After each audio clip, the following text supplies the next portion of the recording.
My best friend Nara and I headed down to the Arctic hill. It was covered in ice, which made it very fun to slide down, and it was a perfect ocean day for it. Nara slid down and did a trick with her tail. I slid and spun around 3 times before I reached the bottom. Some very young narbles were watching us slide and cheered us on. They wanted to slide down too, but it looked a little too dangerous. That's when I came up with the perfect solution. I called over my friends, the Fippelfosh, and asked if they would help. They were happy to do what they could. They stayed at the bottom of the hill, and when the young narbles slid down, they flew right into the soft and puffy Fippelfosh, bouncing right off. Everyone had fun, even the Fippelfosh. The slimy DUNDLEDUN cafe has the best food in the whole ocean.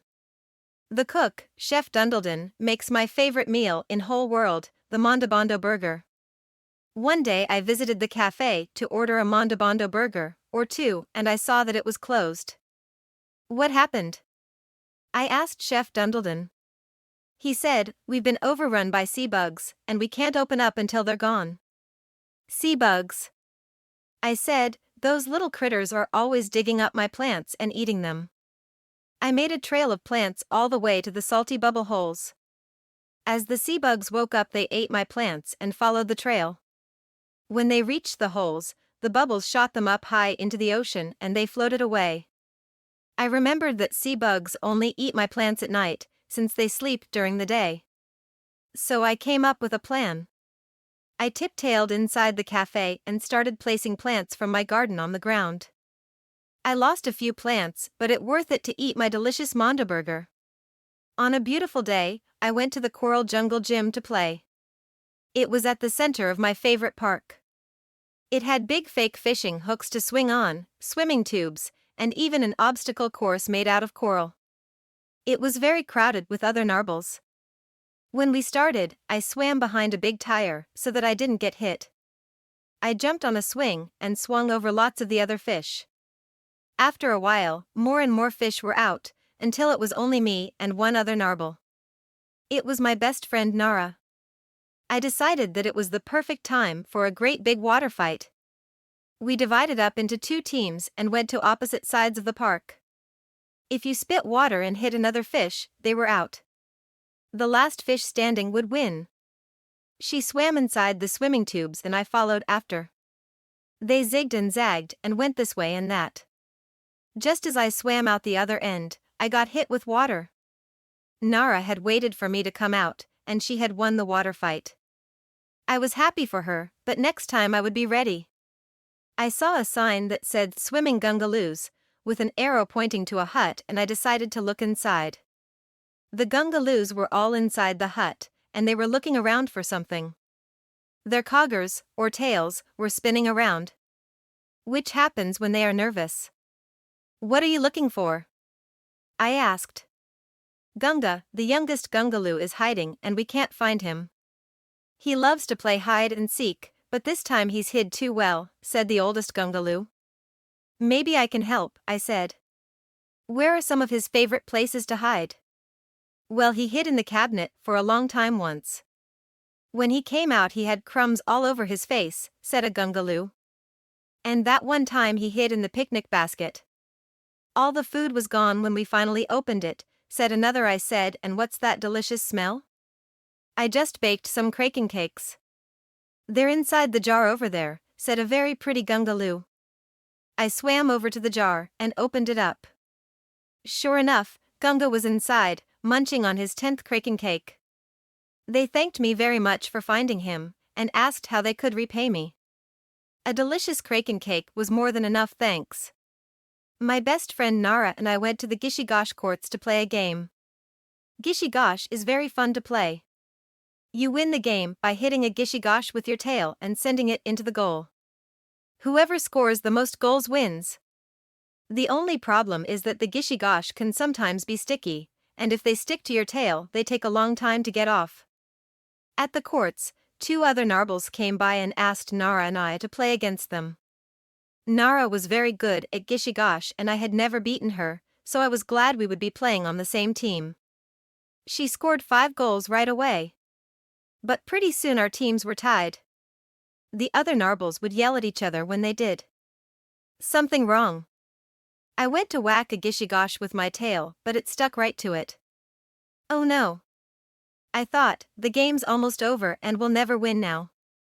But then I had an idea. I started touching all the Gishy-Gosh with my tail until I had 6 of them stuck to me. As time ran out, I swam as hard as I could, even though it was hard to move with all those Gishy-Gosh stuck to me. I swam right through the goal and scored 6 points at once. As Nara and I celebrated.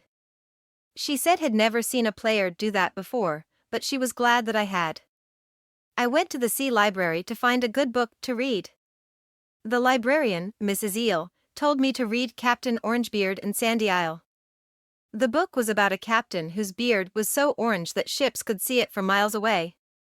He was always looking for gold and other kinds of treasure, and his ship was called the Orange Letter. One day he took his treasure map and set sail for a small island called Sandy Isle.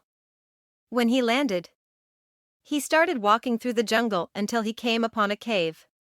He knew it must be filled with treasure, but the opening was blocked by a tribe of Munkles and they wouldn't let him pass.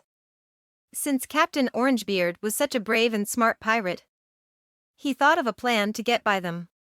He went to the Munkles' huts nearby and shaved off his beard. When he placed his bright orange hair on their roofs, the Munkles came running because they thought their huts were on fire. While they were gone, Captain Orangebeard went inside the cave, found a huge chest of treasure and brought it back to his ship. I asked Mrs. Eel what was in the treasure chest, but she told me that I would have to check out the next book to find out. The Water Gnome Village is always a fun place to visit. I got invited to join them for a big party. They always throw the best parties with lots of music and dancing. The food isn't my favorite, but they seem to like it. But, when I got there, no one was dancing and I didn't hear any music. We can't make music because someone has stolen the drum, they said, and without music, we can't dance.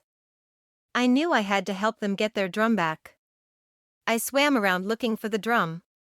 When I reached the edge of the village, I heard the rum-tum-tum of an underwater drum. I quickly found the culprit, and it was a swimming Gungaloo. "Why did you take the drum?" I asked. "I'm sorry," he said. "It's just that I never get invited to the water gnome parties, and I love music so much." "You shouldn't steal," I said, "but I might have a solution." I brought the swimming Gungaloo and the drum back to the water gnomes. "This Gungaloo found your drum," I said as they cheered. "Perhaps you can let him play a song as a thank you." And when he did, we all danced to the song. The salty bubble holes are at the very bottom of the ocean. Huge bubbles shoot out from little tubes on the sand. If you stand right over them, the bubble will shoot you up too, and take you for a fun ride. One day, I was swimming by when I saw a blyfish sitting next to the holes, looking sad. "What's wrong?" I asked. "Everyone has so much fun riding the bubbles, but I'm too big. They always pop when I stand on top of them," said the blyfish. I said, "maybe I can help." I pushed the tubes until they pointed towards each other. When the bubbles came out, they started joining together and forming big superbubbles. The blyfish knew just what to do. When he swam over the tubes this time, a super bubble shot out and gave him a fast and fun bubble ride. "Thank you," he yelled as he shot out of sight. I'll never forget the day that I found a sunken ship. It was big and wooden, with 3 sails. A flag waving on the tallest mast had a skull on it, and I knew that this must be a pirate ship. I swam around inside and found a bunch of old things. I saw a barrel that said parley grain and a box that said pickled plumberries, which smelled terrible. There was a big hole in the center of the ship. "I wonder how that got there," I said, while swimming around the captain's quarters. I found a music box. It played beautiful music that I had never heard before. Out of the corner of my eye, I saw something shiny underneath the stairs. It was a silver coin with a symbol on it that looked a lot like a monkle. I saw something moving from the corner of my eye, but I thought I must be mistaken. I swam down through the hole in the ship. Deep inside, I found a treasure chest.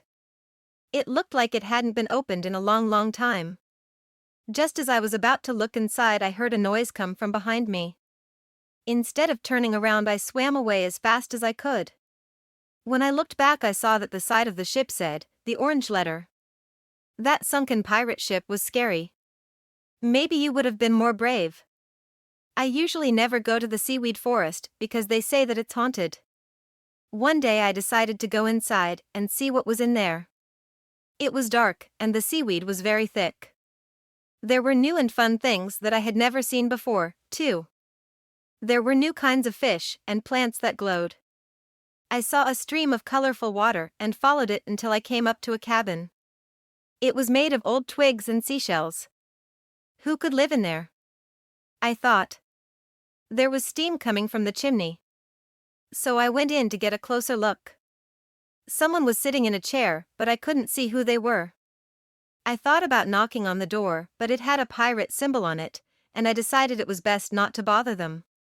I left the seaweed forest and got back home before anyone noticed how long I'd been gone.